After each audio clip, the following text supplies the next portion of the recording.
So congratulations, comrades, on a really inspiring conference today.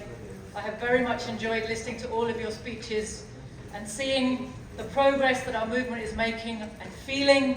the unity that we are developing in our understanding and our action. It's something very significant.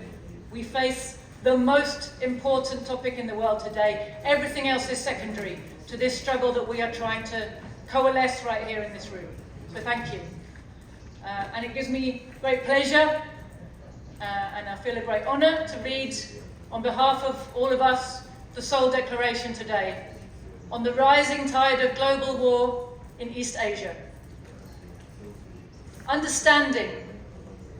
that the imperialist global economy is in a deep systemic crisis from which the monopolists are desperately trying to extricate themselves at the expense of the world's masses. That as the economic crisis worsens, the drive of the exploiters to find and control profit-taking opportunities,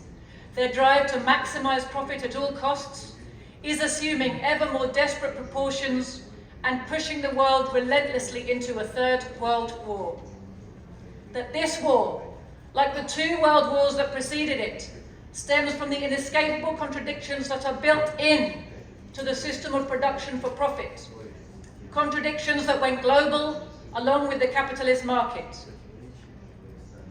That no cost will be considered too great by the exploiters if they can ultimately be successful in restoring demand to the global capitalist market. This they hope to do via a hugely expanded need for armaments and via the need for reconstruction following the enormous destruction of lives, of products and infrastructure. That the logic of capitalist imperialism is incompatible with and impervious to the logic of human beings.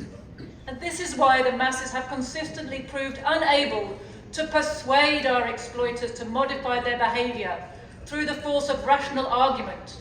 no matter how self-evident are the truths we try to present about shared human needs or mutually assured destruction. We, the participants at the World Anti-imperialist Platform International Conference in Seoul, declare the following: that the escalation of the war in Ukraine was provoked by the US-led NATO imperialist alliance, training and directing its neo-Nazi forces, which had looted the country's people and resources and transformed its army into a proxy force to be used as a battering ram in a long-standing imperialist quest to destroy the integrity, sovereignty and independence of Russia and open its vast territory to unfettered looting by Western corporations and financiers. That the same aggressive alliance is pushing to open more fronts in its profit-driven war in East Asia and has to this end spent decades creating proxy armies in Taiwan and South Korea, which it hopes in a similar way to use to destroy the integrity, sovereignty and independence of China and the DPRK, opening up their people and resources to imperialist domination and super-exploitation. That these regions, though separated by thousands of miles, are intimately connected. They form two fronts in one global war that is being conducted and accelerated by the imperialists, who are trying to shore up their profit margins and preserve their failing system by any means necessary. That the people of South Korea, suffering under the triple burden of the global economic crisis, capitalist exploitation and imperialist domination, have lived for the last 78 years as colonial subjects of the USA, whose bases dominate their country, whose officers direct their military, whose financiers control their economy, and whose secret services direct the entire framework of their social and political life. That the rearming of Japan is aimed at reinforcing US military structures in the Pacific and at bolstering the proxy armies at the imperialist disposal in conducting their planned wars against China and the DPRK. That the fascistic puppet Yoon Suk-yeol and his government in Seoul are acting on behalf of their US paymasters and selling out the interests of their Korean compatriots in uttering ever more bellicose and reckless statements that indicate their readiness to catapult the country into war at any moment. That by endlessly conducting provocative rehearsals for nuclear war and for leadership decapitation operations against the DPRK on South Korean soil, over South Korean airspace and in South Korean waters, the US-led USA-Japan-South Korea tripartite alliance is forcing the people and military of the DPRK onto a permanent war footing, never knowing when one of these rehearsals might be used as a cover for a real invasion. That the best defense for the Korean people from this madness is the emerging Northern Triple Alliance of DPRK, China, Russia, whose increasing cooperation in the military and economic spheres offers hope of escape from imperialism's clutches to people across the region. That in using the Korean people and land as mere disposable pawns in their moves to control the territory and resources of what they clearly see as a grand chessboard,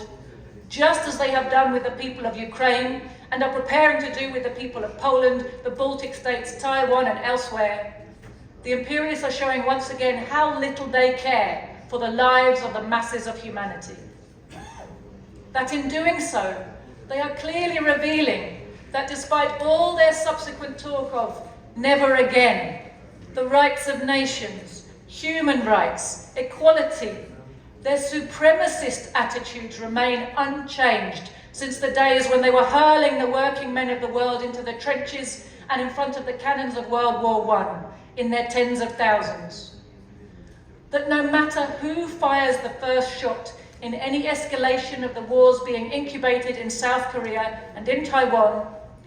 the DPRK and Chinese armies will be fighting a war of self-defense and national liberation.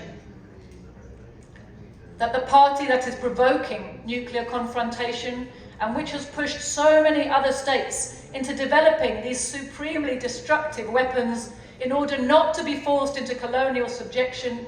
is US imperialism. That the USA is the only country that has used these weapons, and that it did so only when it was sure of no reprisals in kind. That the only way to secure full global nuclear disarmament is to destroy once and for all the capitalist, imperialist global system of production for profit and exploitation of man by man and nation by nation.